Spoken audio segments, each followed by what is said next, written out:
Coming from art and design background has a very big impact on the way I approach my own artist practice, research, the way I think and speak about art, and the way I want to teach art one day. The speculative side of the course has given me an understanding of terms vital in the world, such as activism, ad hoc, speculation, the concept of highbrow and lowbrow, and digging deeper. The curriculum is built in a way that provides an opportunity to explore the topics of one's interest using relevant workshops and being able to intertwine it with what's happening in the world right now.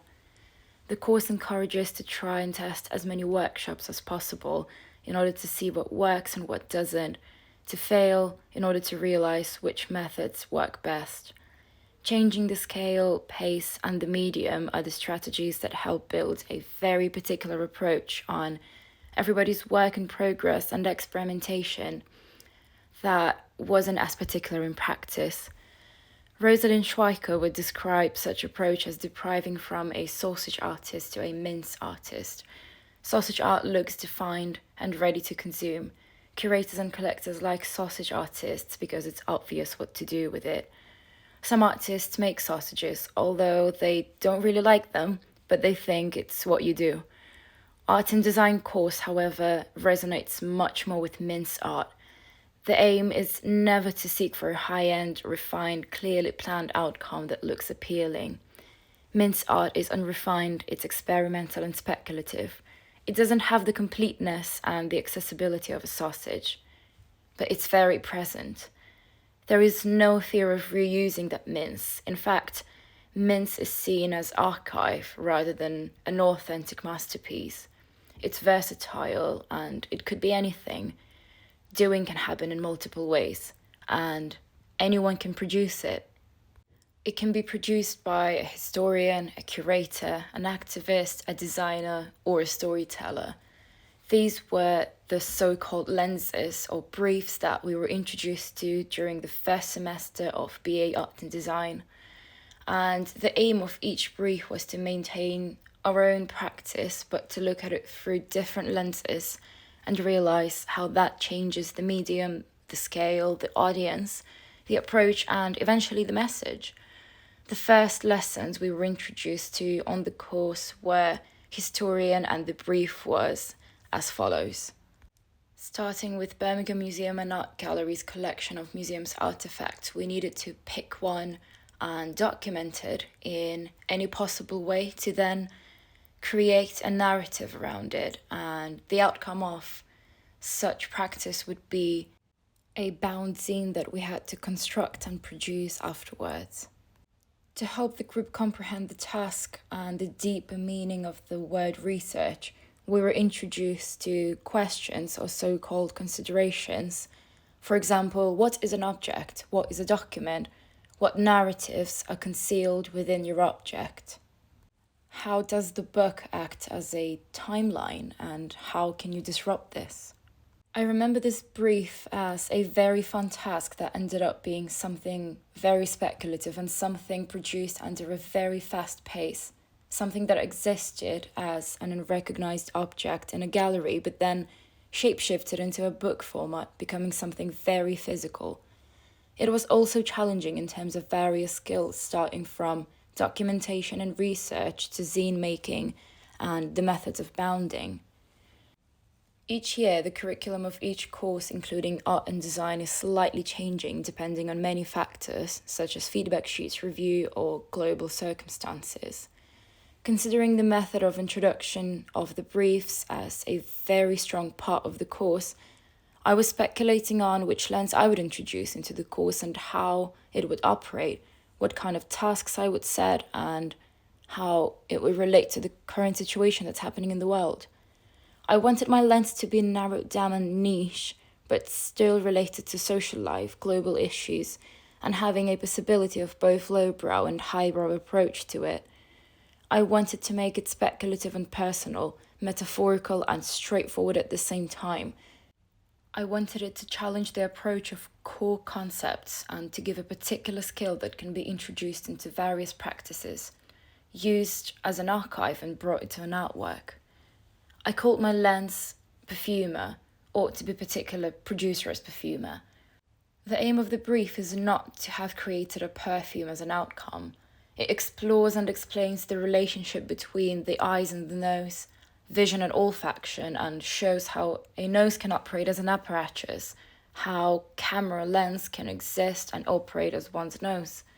Still wanting it to be relatable regarding the current state of the world, I constructed a task in a way that resonates with the shift onto online platforms, exploring ways of documenting that are physical and fully manual, specifically learning to use film photography and getting an insight into processing film. The brief provides practical skills that can be used in one's practice afterwards. This brief did not just exist as an idea. After constructing it and bringing it into the presentation, I was able to run an actual workshop with the current art and design group as a part of my studio monitor role. After arranging this workshop with art and design course leader, who I also had while being on the course, it was time to come into the studio space with a film camera, 2 black and white film rolls, and a presentation on my laptop. What I found truly fascinating was the experience of running this workshop and the interaction between students, presentation, and the brief. Just before opening the first slide of the presentation I have made, the students sat down in front of the TV screen, each holding a film camera they inherited from their grandparents, bought from a vintage market, or simply found in their parents' house.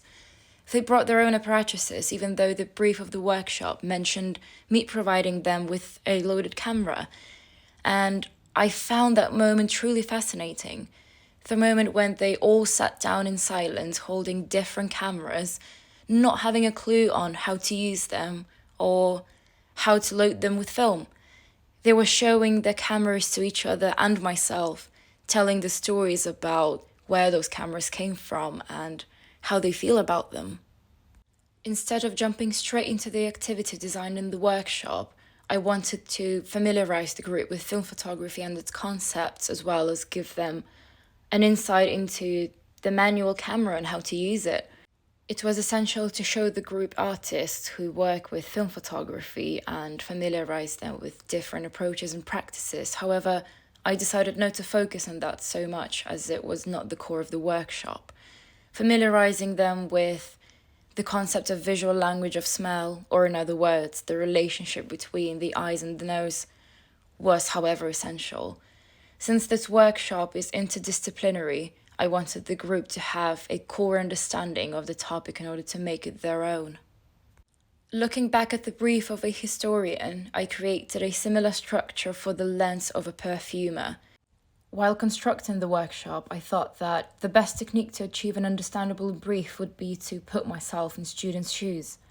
Since the topic and the brief are rather fictional and speculative, including speculative considerations was necessary. I wanted the students to ask questions, ask themselves and people around them. I wanted them to think of an answer in the least literal way, in order to show how the topic of smell is closely related to the notion of space and the level of subjectiveness of it. I included considerations like, does distance make a difference? How close do you need to get to a printer to smell the ink? Would the smell I photographed feel different to another person? Can I make it more similar to my own impression? Does the photographed smell have to have a particular impression on everyone? What kind of conversation does it start when different people evaluate it differently? During the workshop, I was helping the group with the manual settings of the camera. However, that was the only time when I impacted their work. In the beginning, the group started photographing odorous solutions they work with, like cedar wood, metal, and paint.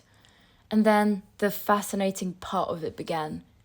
They started reminiscing the first year at Margaret Street and thinking of ways to capture the smells from their memories. A lot of it resonated with Print Room because the first year spent a lot of time exploring that workshop. They also photographed wood, metal, and plaster workshops, as those have quite distinct smells to them. Then, remembering things in more detail, students started capturing smells that were more personal and less literal. Corridor leading to the computer room, the mechanism inside a sewing machine, and the window in the studio space. After this workshop, a student asked me if I could run it again next week because she wanted to capture and learn more. Unexpectedly, this workshop has expanded, and we went outside Margaret Street next week in order to try some street photography and see how it can be resonated with smells. After explaining the main rules of photographing strangers on the street, I was really fascinated by how confident the student was with a camera. I could also see a progress in adjusting the settings and noticing the moments that make good film frames. Even though this workshop had a particular topic and task, I still wanted it to be beneficial and fun afterwards. I decided to leave the film with remaining empty frames in the student's camera for the weekend to let her experiment on her own. After collecting, processing, and scanning the film, I sent it to the students, and that's where it got fascinating again. The tricky aspect of film photography, which is not knowing what the photograph frame actually looks like before it gets developed, acted as an element of surprise. While some students didn't expect the photographs to come out as good as they did, others were really impressed by how some settings can change the feeling towards a photograph and how big of an impact they make on the punctum. Each student's approach of photographing smells of Margaret Street was different and unique, and the experience of the workshop itself was unique too. It has reminded the students of how important the primal sense of smell is and made them reminisce the past, proving the relationship between olfaction and memories. The initial outcome of the workshop was processed photographs. However, if the students didn't have their deadlines at the time, it would be expanded further. I would ask the group to make a collective or individual zines using the photographs they've produced. And the aim of such task would be to explore how analog photography interacts with digital software such as Adobe InDesign, to see how film photography looks in a zine and what effect the space, placement, and text adds to it. Even though I couldn't make it with the group, I still wanted to finalize this workshop by producing the prototype of the zine, which can hopefully be reproduced with or by the students in semester 2. I think that even though this workshop was very experimental and niche, both the experience and the outcome were great. The outcome wasn't refined or brought to perfection in terms of photography, however, that was not the aim of this lens. Thinking of the successful side of it, it was definitely students having a very individual approach onto the brief and managing to portray the smell through a film camera. And it's also the way the group has accepted the brief. Everyone had initial ideas straight away, however, their ideas had been changing throughout the process, which is one of the aims of art and design course. It has also given them an insight into film photography and practical skills that I'm sure some of them will explore and use in the future. In terms of the parts that were not as successful, it is definitely the attendance of the workshop, which can be a result of the group having deadlines, as well as the global situation regarding the pandemic, which has also affected the accessibility. In a pre-COVID world, I would arrange a second part of the workshop where I would bring the group into the film processing room and the dark room in order to show them all the processes, like developing film frames and producing prints. Another part of the workshop that I have already mentioned would be making a zine using the photographs that they had taken. For these reasons, I decided not to touch on the evaluation of this workshop because I believe that it is not completed yet. It would also be unfair to evaluate students on a single process when the outcome requires many more actions. I'm hoping to continue to explore this lens and to introduce more ways of thinking and processes into the group in the future. Even though the lens called Producer's Perfumer is quite narrow, it can be expanded and explored further.